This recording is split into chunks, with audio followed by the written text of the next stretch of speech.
Welcome students. Economics में आज का जो हमारा टॉपिक रहेगा बजट एक्सपेंडिचर। बजट एक्सपेंडिचर क्या होता है? During the fiscal year government के जो भी एस्टिमेटेड एक्सपेंडिचर्स हैं वो आपके बजट एक्सपेंडिचर्स होते हैं। बजट एक्सपेंडिचर्स में रिवेन्यू एक्सपेंडिचर्स और कैपिटल एक्सपेंडिचर्स आते हैं। तो रिवेन्यू एक्सपेंडिचर्स क्या होते हैं? जो गवर्नमेंट के लिए एसेट को इंक्रीज नहीं करते हैं, don't create any assets for the government and don't causes any reduction in the liability of the government। Government की लाइबिलिटी में रिडक्शन का काजिज भी नहीं बनते हैं और एसेट में इंक्रीज का कारण भी नहीं बनते हैं, वो आपके रेवेन्यू एक्सपेंडिचर होते हैं। और रेवेन्यू एक्सपेंडिचर में जैसे आपने वेजेस की पेमेंट की है, सैलरी की पेमेंट की है, इंटरेस्ट की पेमेंट की है, कोई भी एक्सपेंडिचर सब्सिडी पर किया है, डिफेंस की कोई भी आइटम आपने परचेज किए हैं, तो वो सभी रेवेन्यू एक्सपेंडिचर्स के पार्ट होते हैं। इसके बाद कैपिटल एक्सपेंडिचर आता है। तो कैपिटल एक्सपेंडिचर में क्या आता है? कैपिटल एक्सपेंडिचर में आता है those expenditure which create asset for the government and reduce the liability of the government. Government की लाइबिलिटी को रिड्यूस करते हैं और गवर्नमेंट के एसेट को क्या करते हैं? इंक्रीज करते हैं। जैसे आपने लैंड एंड बिल्डिंग पर कोई भी एक्सपेंडिचर किया है, प्लांट मशीनरी पर कोई भी एक्सपेंडिचर किया है, आपने कोई शेयर खरीदे हैं, आपने सेंट्रल गवर्नमेंट से कोई भी लोन, सेंट्रल गवर्नमेंट के द्वारा स्टेट गवर्नमेंट को कोई भी लोन दिया गया है, ये सभी किस में आते हैं? कैपिटल एक्सपेंडिचर में आते हैं। Plant expenditure, non plant expenditure. Plant expenditure कौन से होते हैं? प्लांट एक्सपेंडिचर वो एक्सपेंडिचर होते हैं जिनके लिए पहले से प्लानिंग बनाई गई है और उस प्लानिंग के अंडर उन एक्सपेंसेस को किया जाता है। जैसे आपने रोड बनवाने हैं, ब्रिज बनवाने हैं, हॉस्पिटल्स बनवाने हैं, तो इनकी पहले प्लानिंग बनाई हुई है और उसके बाद प्लानिंग के अकॉर्डिंग जो एक्सपेंडिचर किए जाते हैं वो प्लांट एक्सपेंडिचर होते हैं। नॉन प्लांट एक्सपेंडिचर कौन से होते हैं? नॉन प्लांट एक्सपेंडिचर वो एक्सपेंडिचर होते हैं जिनके लिए गवर्नमेंट की पहले कोई प्लानिंग नहीं है और गवर्नमेंट विदाउट प्लानिंग जो भी एक्सपेंडिचर करती है, जैसे लॉ और ऑर्डर पर, डिफेंस पर, सब्सिडीज पर जो भी एक्सपेंडिचर होते हैं वो आपके नॉन प्लांट एक्सपेंडिचर में आते हैं। इसके बाद आपका जो इसमें पॉइंट आता है budget deficit, revenue deficit, fiscal deficit और प्राइमरी डेफिसिट। तो बजट डेफिसिट क्या होता है? Total expenditure more than total receipts. Total expenditure में आपके क्या आएंगे? कैपिटल एक्सपेंडिचर और रेवेन्यू एक्सपेंडिचर। टोटल रिसीट्स में क्या आएंगे? कैपिटल रिसीट्स और रेवेन्यू रिसीट्स आएंगी। तो जब आपके टोटल एक्सपेंडिचर टोटल रिसीट्स से ज़्यादा हो जाते हैं तो आपका क्या होता है? बजट डेफिसिट होता है। अब आपका जो बजट डेफिसिट होता है इसमें रेवेन्यू डेफिसिट आता है when revenue expenditure more than revenue receipts.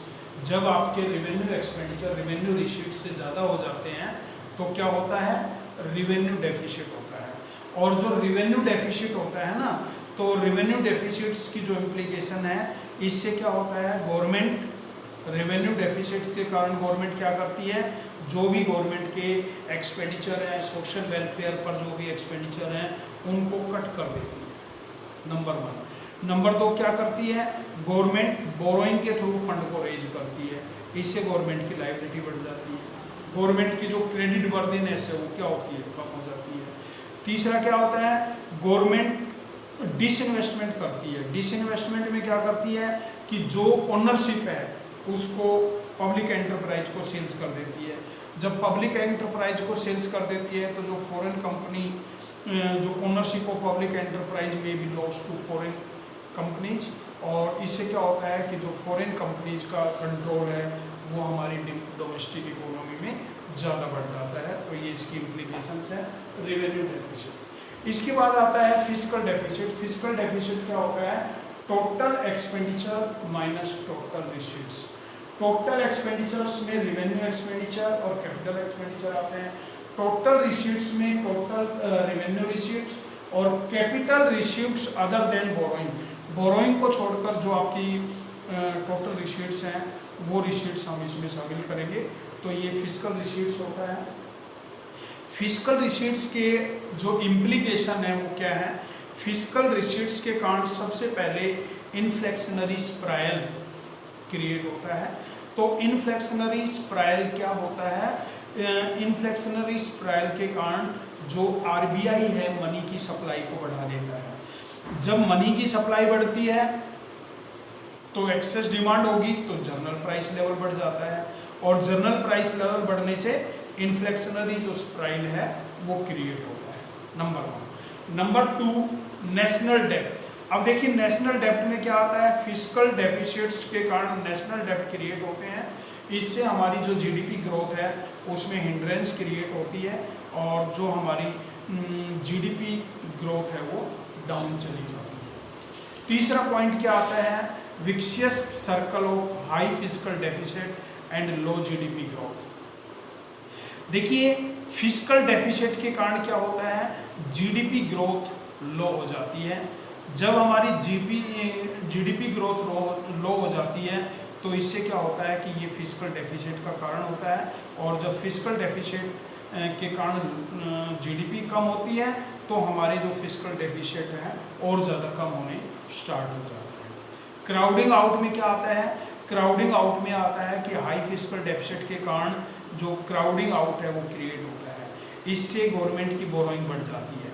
Government की बोरोइंग बढ़ जाती है तो प्राइवेट इन्वेस्टर्स अपनी बोरोइंग को कम कर, यानी गवर्नमेंट को जो बोरोइंग देते हैं उससे कम कर देते हैं, और इससे क्या है कि जो हमारी गवर्नमेंट है उसकी जो ओवरऑल जो इन्वेस्टमेंट है वो क्या होती है? रिड्यूस हो जाती है। गवर्नमेंट की जो ओवरऑल इन्वेस्टमेंट है वो क्या हो जाएगी?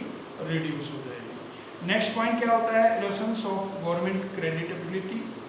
क्रेडिटेबिलिटी में क्या आता है? क्रेडिटेबिलिटी में आता है कि हाई फिस्कल डेफिसिट के कारण क्या होता है? नेशनल डेब्ट बढ़ जाती है। नेशनल डेब्ट बढ़ने से गवर्नमेंट की डोमेस्टिक और इंटरनेशनल मनी मार्केट में जो क्रेडिटेबिलिटी है वो रिड्यूस हो जाती है, और जब क्रेडिटेबिलिटी रिड्यूस हो जाती है तो जो हमारे डोमेस्टिक इन्वेस्टर्स हैं, जो हमारे ग्लोबल इन्वेस्टर्स हैं, वो अपनी इन्वेस्टमेंट को विड्रॉ करना स्टार्ट कर देते हैं। ठीक है, इससे हमारी जीडीपी ग्रोथ क्या हो जाती है? रिड्यूस हो जाती है। इसके बाद आपका आता है प्राइमरी डेफिसिट। प्राइमरी डेफिसिट में क्या आता है? फिस्कल डेफिसिट में अगर हम इंटरेस्ट पेमेंट को माइनस कर देते हैं तो आपका क्या बचता है? प्राइमरी डेफिसिट बचता है। तो इससे क्या होता है? प्राइमरी डेफिसिट जो है फिस्कल डेफिसिट्स की तरह होता है। इसमें केवल डिफरेंस क्या है कि जो हमारी प्राइमरी डेफिसिट्स है इसमें जो हमारा इंटरेस्ट लोड होता है इसको रिड्यूस कर दिया जाता है। क्या किया जाता है?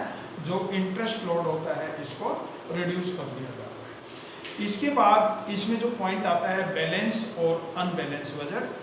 तो देखिए बैलेंस बजट क्या होता है?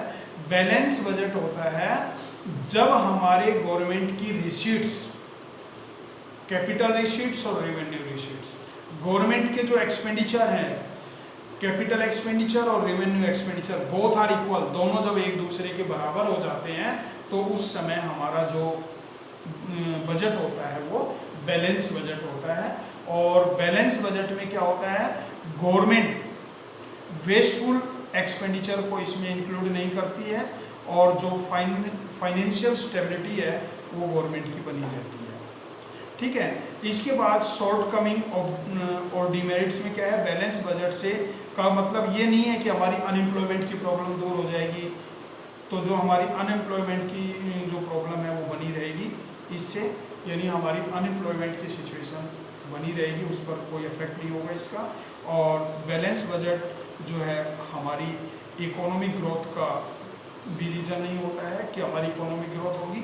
जो लेस डेवलप कंट्रीज हैं उनकी जो ग्रोथ है वो भी कम रहती है इससे, यानी ये नहीं है कि हमारी ग्रोथ इकोनॉमिक ग्रोथ बढ़ जाएगी, तो उसमें भी लो पॉइंट रहता है, डेफिसिट सिचुएशन में रहती है। इसके बाद अनबैलेंस बजट आता है। तो अनबैलेंस बजट में सरप्लस बजट होगा या डेफिसिट बजट होगा। सरप्लस बजट कब होगा? जब गवर्नमेंट के रिसीट्स ज़्यादा होंगे, गवर्नमेंट के एक्सपेंडिचर कम होंगे, तो हमारा बजट क्या होगा? सरप्लस बजट होगा। जब गवर्नमेंट के रिसीट्स कम होंगे, गवर्नमेंट के एक्सपेंडिचर ज़्यादा होंगे, तो क्या होगा? हमारा बजट जो है वो डेफिसिट बजट होगा।